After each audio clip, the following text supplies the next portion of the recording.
ನಮಸ್ಕಾರ.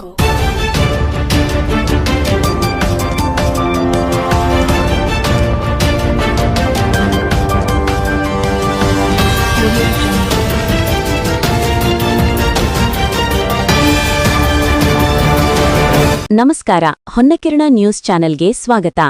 2025ರ ಕಾಯ್ದೆಯಿಂದ ತುಟ್ಟಿ ಭತ್ಯೆ ಕಡಿತಗೊಳಿಸುವ ಕಾಯ್ದೆಯನ್ನು ರದ್ದುಗೊಳಿಸಬೇಕೆಂದು ಆಗ್ರಹಿಸಿ ಅಖಿಲ ಭಾರತ ರಾಜ್ಯ ಸರಕಾರಿ ಪಿಂಚಣಿದಾರರ ಫೆಡರೇಷನ್ ವತಿಯಿಂದ ಬುಧವಾರ ಜಿಲ್ಲಾಧಿಕಾರಿಗಳು ವಿಜಯಪುರ ಮೂಲಕ ಭಾರತದ ಪ್ರಧಾನಮಂತ್ರಿ ನರೇಂದ್ರ ಮೋದಿಯವರಿಗೆ ಮನವಿ ಸಲ್ಲಿಸಿದರು. ಈ ಸಂದರ್ಭದಲ್ಲಿ ನಿವೃತ್ತ ನೌಕರರ ಒಕ್ಕೂಟದ ಸಂಚಾಲಕರಾದ ಸುರೇಶ್ ಜಿಬಿ ಮಾತನಾಡಿ, 2025ರ ಕಾಯ್ದೆಯ ರದ್ದತಿಯ ಜೊತೆಗೆ ಇತರೆ ವಿವಿಧ ಬೇಡಿಕೆಗಳನ್ನು ಈಡೇರಿಸುವಂತೆ ಒತ್ತಾಯಿಸಿ ಏಪ್ರಿಲ್ 21ರಂದು ರಾಷ್ಟ್ರೀಯ ಮುಷ್ಕರವನ್ನು ಹಮ್ಮಿಕೊಳ್ಳಲು ಕರೆ ಅಖಿಲ ಭಾರತ ನೌಕರರ ಫೆಡರೇಷನ್ ವತಿಯಿಂದ ನೀಡಲಾಗಿದೆ ಎಂದು ಹೇಳಿದರು. ಎಲ್ಲಾ ನಿವೃತ್ತ ನೌಕರರ ಹೆಚ್ಚಿನ ಸಂಖ್ಯೆಯಲ್ಲಿ ಮುಷ್ಕರದಲ್ಲಿ ಭಾಗವಹಿಸಿದರು. ಈ ಸಂದರ್ಭದಲ್ಲಿ ಜಿಲ್ಲಾಧ್ಯಕ್ಷರಾದ Chandrashekhar Lendi, Girish Kirasur, R S Minasagi, Bellundagi, V H Joshi, Chennareddy, Honnakereppa, B M Biradar, S N Kerur, Avati ಸೇರಿದಂತೆ ಮುಂತಾದವರು ಉಪಸ್ಥಿತರಿದ್ದರು. ಲೈಕ್ ಮಾಡಿ, ಶೇರ್ ಮಾಡಿ, ಸಬ್ಸ್ಕ್ರೈಬ್ ಮಾಡುವುದನ್ನ ಮರಿಬೇಡಿ. ನೋಡ್ತಾ ಇರಿ ಹೊನ್ನಕಿರಣ ನ್ಯೂಸ್ ಕರ್ನಾಟಕ. ಕೇಂದ್ರ ಸರ್ಕಾರಕ್ಕೆ ಆರ್ಥಿಕ ನಷ್ಟ ಉಂಟು ಮಾಡ್ತಕ್ಕಂಥ ಕೇಂದ್ರ ಸರ್ಕಾರಕ್ಕೆ ಜಿಎ ಬಂದ್ ಮಾಡ್ತಕ್ಕಂಥ ಕೇಂದ್ರ ಸರ್ಕಾರಕ್ಕೆ ಜಿಎ ಬಂದ್ ಮಾಡ್ತಕ್ಕಂಥ ಬೇಕೇ ಬೇಕು ಬೇಕೇ ಬೇಕು ವಿ ವಾಂಟ್ ಪೂರ್ತಿ ಸರ್ಕಾರ ನೌಕರರ ಬೇಡಿಕೆಗಳು ಜಿಎ ಬಂದ್ ಮಾಡ್ತಕ್ಕಂಥ ಕೇಂದ್ರ ಸರ್ಕಾರಕ್ಕೆ ಕೇಂದ್ರ ಸರ್ಕಾರಕ್ಕೆ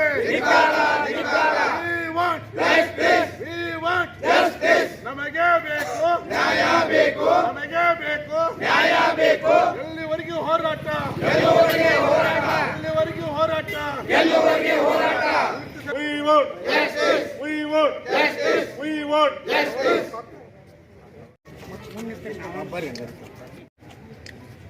Sir, okay. Okay, sir. Shri Narendra Modi ji, Honorable Prime Minister of India, New Delhi, through the District Collector or Magistrate of Bijapur.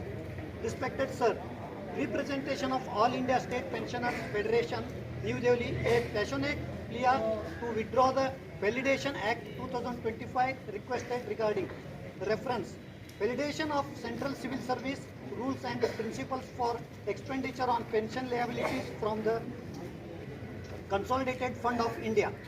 We essentially bring to your kind notice that an act that validates the principle that the central government has authority to classify pensioners has come into force since 25th March 2025. It was introduced as a part of finance bill without giving any prior notice and was approved by the Lok Sabha on the fateful day of 25th March 2025.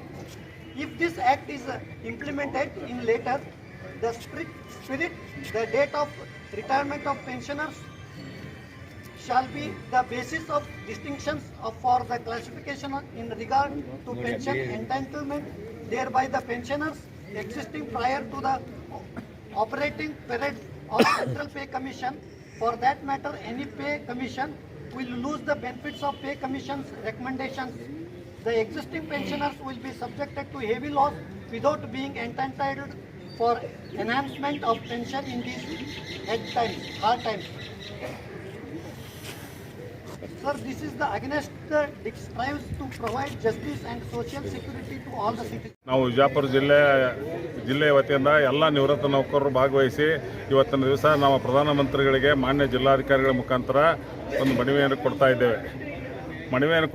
ಏನಂದ್ರೆ ನಮ್ಗೆ ನಿವೃತ್ತಿ ನೌಕರರಿಗೆ ನಿವೃತ್ತಿ ಆದ ನಂತರ pension revised ಇಲ್ಲ ಅನ್ನುವಂಥ ಕಾಯ್ದೆ ತಂದಿದ್ದಾರೆ. ಹಾಗೂ ಈ ಗ್ರಾಹಕ ಈಗ ಪ್ರತಿ ದಿವಸ ಮಾರ್ಕೆಟ್ನಲ್ಲಿ ರೇಟ್ ಏರ್ತಾ ಇದ್ದಾವೆ. ಅದಕ್ಕಾಗಿ DA ಕೊಡ್ತಾರೆ. ಆ DAನೂ ಬಂದ್ ಮಾಡೋದ್ರಿಂದ ಈ ನಿವೃತ್ತಿ ನೌಕರಿಗೆ 60 ವರ್ಷ ಆದ್ದರಿಂದನೇ ಕಾಯಿಲೆಗಳು ಜಾಸ್ತಿ, ಸಾಕಷ್ಟು ಸಮಸ್ಯೆಗಳು, ಮಕ್ಕಳ ಮರಿ ಇವ್ರಿಗೆ ಏನಾದ್ರು ದುಡ್ಡು ಇದ್ದರೆ ಮಾತ್ರ ನೋಡ್ತಾರೋ ಅಂಥ ಪರಿಸ್ಥಿತಿ ಒಳಗೆ ಇವರು ಒಂದೊಂದು ಇವನ್ನೆಲ್ಲ ಕಡಿತವನ್ನು ಮಾಡೋದರಿಂದ ಈ ನಿವೃತ್ತಿ ನೌಕರಿಗೆ ತುಂಬ ಒಂದು ಸಂಕಷ್ಟ ಎದುರಿಸ್ತಾ ಇದ್ದಾರೆ.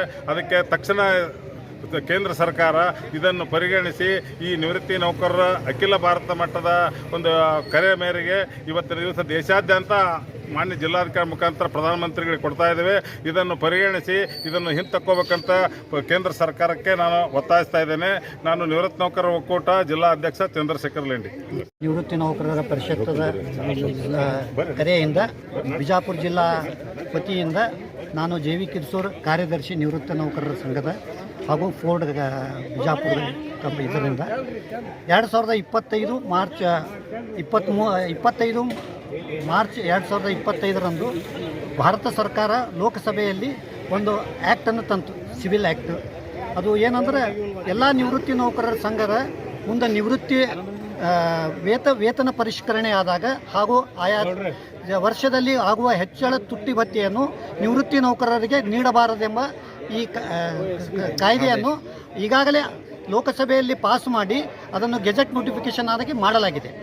ಇದರ ವಿರುದ್ಧವಾಗಿಯೇ 2025 ಪ್ರಥಮ ವರ್ಷದಲ್ಲಿಯೇ ನಾವು ನೌಕರರ ಸಂಘದ ಕೇಂದ್ರ ಸರ್ಕಾರದ ವಿರುದ್ಧ ಈಗಾಗಲೇ ಒಂದು ಮನವಿಯನ್ನು ಸಲ್ಲಿಸಿದ್ವಿ. ಅದರಂತೆ ಈ ವರ್ಷ ಇನ್ನಾದರೂ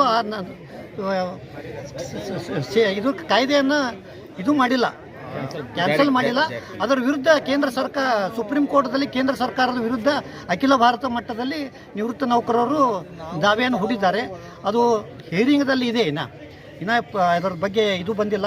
ಆದ್ದರಿಂದ ಕೇಂದ್ರ ಸರ್ಕಾರಕ್ಕೆ ನಮ್ಮ ಬಿಜಾಪುರ ಜಿಲ್ಲಾ ನೌಕರರ ಸಂಘದಿಂದ ಒತ್ತಾಯ ಮಾಡೋದೇನೆಂದರೆ, ಇದು ನಾವು ಈಗಾಗಲೇ 60 ವರ್ಷ ರಾಜ್ಯ ಸರ್ಕಾರ ಆಗಲಿ ಕೇಂದ್ರ ಸರ್ಕಾರದ ನೌಕರರು ನಿಷ್ಠೆಯಿಂದ ಸರ್ಕಾರಕ್ಕೆ ಮತ್ತು ಜನರ ಸೇವೆಯನ್ನು ಮಾಡಿರ್ತೀವಿ. ಆ ಸೇವೆ ಪರಿಗಣನೆಯಾಗಿಯೇ ಪೆನ್ಷನನ್ನು ನಿವೃತ್ತಿಯನ್ನು ಕೊಡ್ತಾ ಇರ್ತಾರೆ. ಆವಾಗ ಇದ್ದ ಯೌವನ ಶಕ್ತಿಯು ಮತ್ತು ಆರ್ಥಿಕ ಬಲ ನಿವೃತ್ತರಾದ ಮೇಲೆ ಆರ್ಥಿಕ ಬಲನೂ ಹೋಗ್ತದೆ. ಫಿಸಿಕಲಿ ನಿವೃತ್ತರಾದವರಿಗೆ ವಯಸ್ಸಿನ ಸಹಜ ಕಾಯಿಲೆ ಇವು ಬರೋದರಿಂದ ಈ ಕಾಯ್ದೆಯಿಂದ ನಿವೃತ್ತ ನೌಕರರಿಗೆ ತುಂಬ ಕಷ್ಟವಾಗ್ತದೆ. ಅದಕ್ಕೆ ಕೂಡಲೇ ಈ ಕಾಯ್ದೆಯನ್ನು ಹೊಳ್ಳಿ ತೆಗೆದುಕೊಂಡು ನಿವೃತ್ತ ನೌಕರರಿಗೆ ಇದು ಮಾಡಬೇಕಂತ ಹೇಳಿ ನ್ಯಾಯ ಒದಗಿಸಬೇಕಂತ ಕೇಳ್ತೇನೆ. ನನ್ನ ಹೆಸರು ಜೆ.ವಿ. Kirsur, retired PWD AW ಭಾಗ್ಯವಾಡ. ಈಗಾಗಲೇ ನಮ್ಮ ನಾಯಕರೆಲ್ಲ ಮಾತಾಡಿದ್ದಾರೆ. ಇದು ಕೇಂದ್ರ ಸರ್ಕಾರ 2022ರಲ್ಲಿ ಒಂದು ಪಾರ್ಲಿಮೆಂಟಲ್ಲಿ ಒಂದು ಕಾಯ್ದೆ ಮಾಡೋಕ್ಕಂತ ಒಂದು ಗೆಜೆಟಲ್ಲಿ ಪಾಸ್ ಮಾಡಿದ್ದಾರೆ. ಯಾವುದೇ ಚರ್ಚೆ ಇಲ್ಲದೆ ಪಾಸ್ ಮಾಡ್ತಾ ಇದ್ದಾರೆ. ತಮಗೆ ಬೇಕಾದಂತಾರೆ ಯಾವುದೇ ಚರ್ಚೆ ಇಲ್ಲದೆ ಕಾಯ್ದೆ ಪಾಸ್ ಮಾಡಿ ಸಂಬಳ ಜಾಸ್ತಿ ಮಾಡ್ತಾರೆ MLAಗಳು MP ಗಳು. ಆದರೆ ನಮ್ಮ ನಿವೃತ್ತಿ ಸರ್ಕಾರ ನೌಕರರಿಗೆ ಈ ಒಂದು ಕಾಯ್ದೆ ಜಾರಿ ಮಾಡೋಕ್ಕೆ ಮುಂಚೆ ತುದಿಗಾಲ ಮೇಲೆ ಕೇಂದ್ರ ಸರ್ಕಾರ ಇರ್ತದೆ. ಈ DA ಸರ್ಕಾರ ಕೇಂದ್ರ ಸರ್ಕಾರ DA ಯಾಕೆ ಕೊಡ್ತಾರೆ ಅಂತಂತಾರೆ, ಈ ದಿನದಿಂದ ದಿನಕ್ಕೆ ಬೆಲೆ ಏರಿಕೆ ಜಾಸ್ತಿ ಆದಾಗ ಆಯಾ ಬೇರೆ ಸೂಚಕನುಗುಣವಾಗಿ ಆರ್ಥಿಕ ಬೇಡಿಕೆ ಈಡೇರಿಸೋ ಸಲುವಾಗಿ ಪ್ರತಿ ಆರ್ಥಿಕ ವರ್ಷಕ್ಕೆ DA ಜಾಸ್ತಿ ಕೊಡ್ತಾರೆ. ಆ DA ಜಾಸ್ತಿ ಕೊಡೋ ಮುಖಾಂತರ ಆರ್ಥಿಕ ಸಮತೋಲನ ಕಾಪಾಡಕ್ಕೆ ಈ ಒಂದು ಆರ್ಥಿಕ ಭದ್ರತೆಯನ್ನು ಇಡೀ ವಯಸ್ಸಿನಲ್ಲಿ ಇನ್ನೂ ಹೆಚ್ಚು ಸೌಲಭ್ಯ ಕೊಡೋ ಬದಲಿ ಕೇಂದ್ರ ಸರ್ಕಾರ ತಕ್ಕಂಥ ಕಾಯ್ದೆ ಭಾಳ ಆಘಾತಕಾರ ಆಗಿದೆ. ನಿವೃತ್ತಿ ಸರ್ಕಾರ ನೌಕರರು ಭಾಳ ಆಕ್ರೋಶಗೊಂಡಿದ್ದಾರೆ. ಆ ಆಕ್ರೋಶಗೊಂಡು ಇವತ್ತು ಬೀದಿಗಿಳಿದು ಹೋರಾಟ ಮಾಡ್ತಕ್ಕಂಥ ಅನಿವಾರ್ಯ ಪರಿಸ್ಥಿತಿ ಕೇಂದ್ರ ಸರ್ಕಾರ ತಂದದ. ಯಾಕಂದ್ರೆ ನಿವೃತ್ತಿ ನಂತರ ಕಾರ್ಯಗಳು ಜಾಸ್ತಿ ಆಕ್ಕವು. ಇನ್ನೂ ಸೌಲಭ್ಯ ಅಂದ್ರೆ ರೈಲ್ವೆದಲ್ಲಿ ಆಗಲಿ, ರೈಲ್ವೆದಲ್ಲಿ ಆಗಿರ್ಬೋದು, ಫ್ಲೈಟ್ನಲ್ಲಿ ಆಗಿರ್ಬೋದು, ಇನ್ನೂ ಸೌಲಭ್ಯ ಜಾಸ್ತಿ ಕೊಡಬೇಕು, ವೈದ್ಯಕೀಯ ಸೌಲಭ್ಯ ಜಾಸ್ತಿ ಕೊಡಬೇಕು. ಅದ್ರ ಬದಲಾಗಿ ಕೇಂದ್ರ ಸರ್ಕಾರ DA ಬಂದ್ ಮಾಡೋ ಮುಖಾಂತರ ಈಗ ಇರ್ತಕ್ಕಂಥ ನಾವು ಏನು ಸಂಬಳ ತಗೋತೀವಿ ಅಷ್ಟೇ ಸಂಬಳ ಕಾನ್ಸ್ಟಾಂಟ್ ನಿಂದಿಸ್ಬಿಡ್ಬೇಕು. ಅದು ಸಾಯುವರೆಗೆ ಇಷ್ಟೇ ಸಂಬಳ ತಗೋದಂಗೆ. ಇದ್ರ ಮುಖಾಂತರ ಅಂತಂದರೆ ನಾವು ಈ ಒಂದು ಜೀವನ ವೆಚ್ಚ ಜೀವನ ಮಾಡೋಕ್ಕೆ ಆರ್ಥಿಕ ವೆಚ್ಚ ಜೀವನ ಮಾಡೋಕ್ಕೆ ಭಾಳ ಕಷ್ಟ ಆಗ್ತದೆ. ಜನ ಅಂತ ಅಂದರೆ ಸರ್ಕಾರ ಹಿರಿಯ ನಾಗರಿಕರಿಗೆ ಗೌರವ ತೆಗಿ ಕಾಣ್ತಾ ಇಲ್ಲ. ಹಿರಿಯ ನಾಗರಿಕಪ್ಪ ಅಂತಂದರೆ ಬೇಗನೆ ಸಾಯಿರ್ತಕ್ಕಂಥ ಕಾಯ್ದೆ ತರ್ತಕ್ಕಂಥ ಯೋಚನೆ ನಾವು ಮಾಡಬೇಕಾಗುತ್ತೆ. 35-40 ವರ್ಷ ಎಕ್ಸಿಕ್ಯೂಟಿವ್ ಕಾರ್ಯಾಂಗದಲ್ಲಿ ನಾವು ಕೆಲಸ ಮಾಡ್ತೀವಿ. ಆ ಗೌರವ ನೋಡ್ತಕ್ಕಂಥ ಕೆಲಸ ಕೇಂದ್ರ ಸರ್ಕಾರ ಈ ಒಂದು ವೆಲ್ಫೇರ್ ಸ್ಟೇಟ್ ಅಂತ ನೀವು ಸಂವಿಧಾನದಲ್ಲಿ ತಂದಿರಿ. ಇದು ಕಲ್ಯಾಣ ರಾಷ್ಟ್ರ ಮಾಡ್ಬೇಕಂತ ನೀವು ಅಂತ ಕಾಯ್ದೆ ತಂದಿರಿ. ಆ ಕಲ್ಯಾಣ ರಾಷ್ಟ್ರ ಪರಿಕಲ್ಪನೆ ಅಂತ ನನ್ನ ಗಾಡಿಗೆ ತೂರ್ತಾ ಇದ್ದೀವಿ. ಆ ಕಲ್ಯಾಣ ರಾಷ್ಟ್ರ ಪರಿಕಲ್ಪನೆ ಜಾರಿ ಬರಬೇಕಾದ್ರೆ ಹಿರಿಯ ನಾಗರಿಕ ಗೌರವವಾಗಿ ಕೊಡ್ತಕ್ಕಂಥ ಸಂಬಳವನ್ನು ಕೊಡಬೇಕು. ಅದರ ಆರ್ಥಿಕ ನಷ್ಟವನ್ನು ಬಂದ್ ಮಾಡಬಾರ್ದು. ಈ ಕಾಯ್ದೆ ಇಮಿಡಿಯೇಟ್ ಆಗಿ ಕೇಂದ್ರ ಸರ್ಕಾರ ರದ್ದುಗೊಳಿಸಿ ನಮಗೆ ಸಿಗ್ತಕ್ಕಂಥ DAನ ಸರ್ಕಾರಕ್ಕೆ ಆಯಾ ಕಾಲಕ್ಕೆ ಏನು ಸಿಗ್ತದ ಸೌಲಭ್ಯ ಕೊಡಬೇಕು. ಅದ್ರ ಮುಖಾಂತರ ಜೀವನ ಒಂದು ಮಟ್ಟ ಹೆಚ್ಚಿಗೆ ಹತ್ತಿಸಲಿಕ್ಕೆ ಕಾರ್ಯಭೂತರಾಗ್ತೀರಿ. ಮತ್ತು ಇಡೀ ಸಮಾಜದಲ್ಲಿ ಶಾಂತಿಯುತವಾಗಿ ಜೀವನ ಮಾಡ್ಬೇಕಾದ್ರೆ ಇಡೀ ಹಿರಿಯ ನಾಗರಿಕ ಅನುಭವ ಮುಂದೆ ಬರ್ತಕ್ಕಂಥ ಯುವ ಜನಾಂಗಕ್ಕೆ ಭಾಳ ಅವಶ್ಯಕತೆ ಐತಿ. ಯಾಕೆ ಹಿರಿಯ ನಾಗರಿಕ ಅನುಭವ ಇದ್ದರೆ ಮಾತ್ರ ಸಮಾಜ ಮುಂದುವರೆಗೆ ಸಾಧ್ಯತೆ ಐತಿ.